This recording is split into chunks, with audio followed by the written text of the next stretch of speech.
Namaste, my friends. So, kirtan is the path of effortlessness. Um, and what that means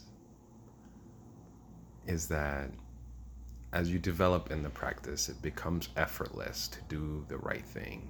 Um, it becomes almost preferred to your consciousness, becomes preferred in your reality.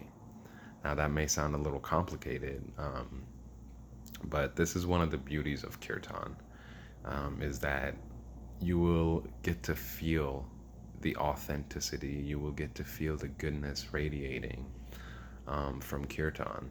And one of the powerful ways that this happens is you get to release all that you are besides the truth in an environment which is ecstatic, you know.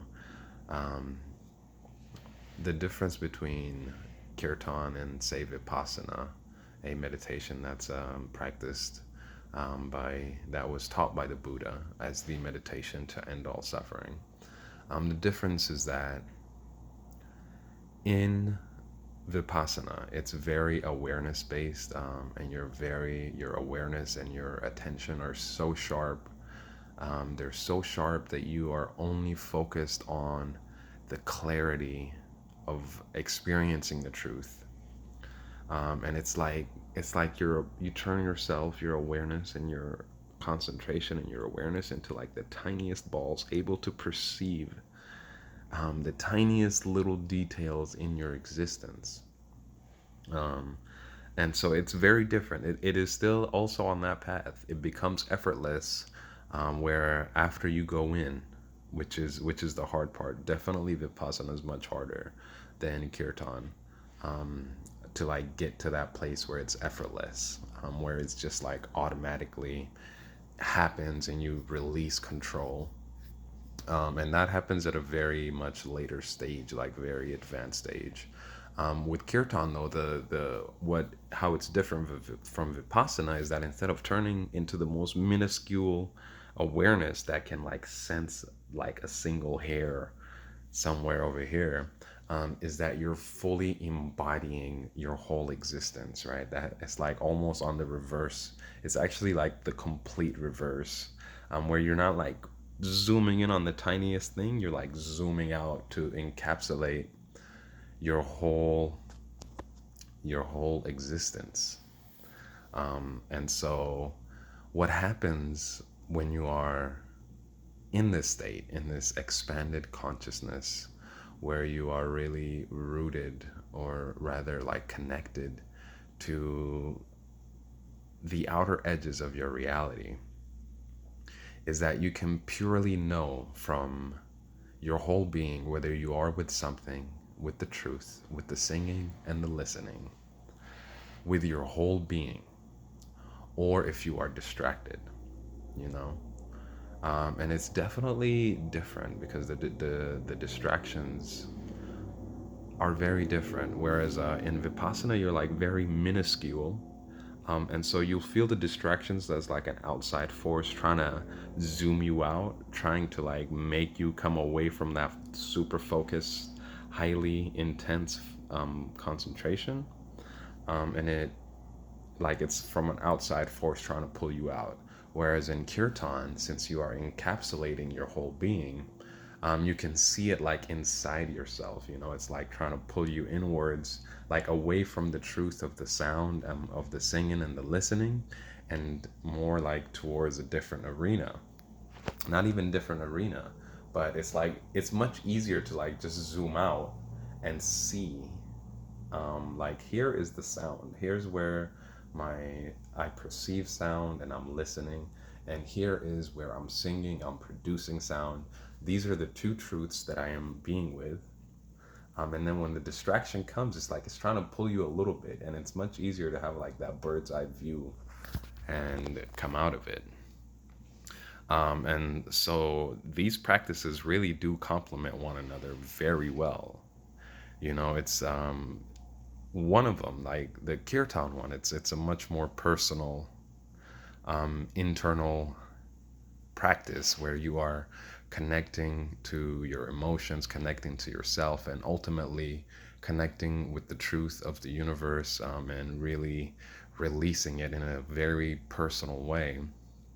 And you use that, it creates happiness within you.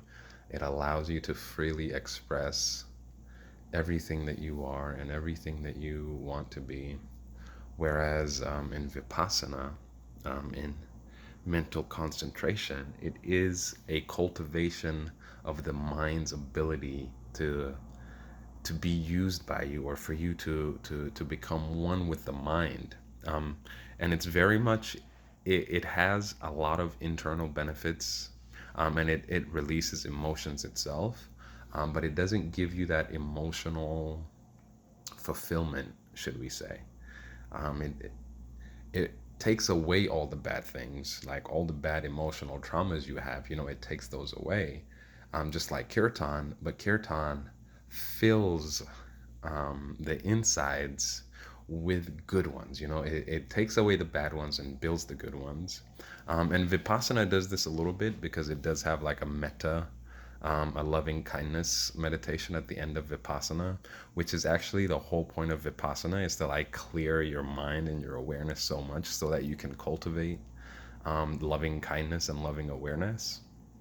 Um, but it's like the way that I was taught by Goenka is you do Vipassana for 55 minutes, and then like for the last 5 minutes, you do loving kindness. So, although the whole aim is of loving kindness, of generating goodwill and good feelings within, it's sort of like the majority of the practice is Vipassana, clearing the mind, focusing the building the attention, and then doing metta. Whereas kirtan, the whole time it's all about generating. So if you do it for an hour, it's a whole hour of generating and releasing and really just getting into the good vibes. And one positive, or one advantage that Vipassana has, is that it allows you to do much better work in the outside world.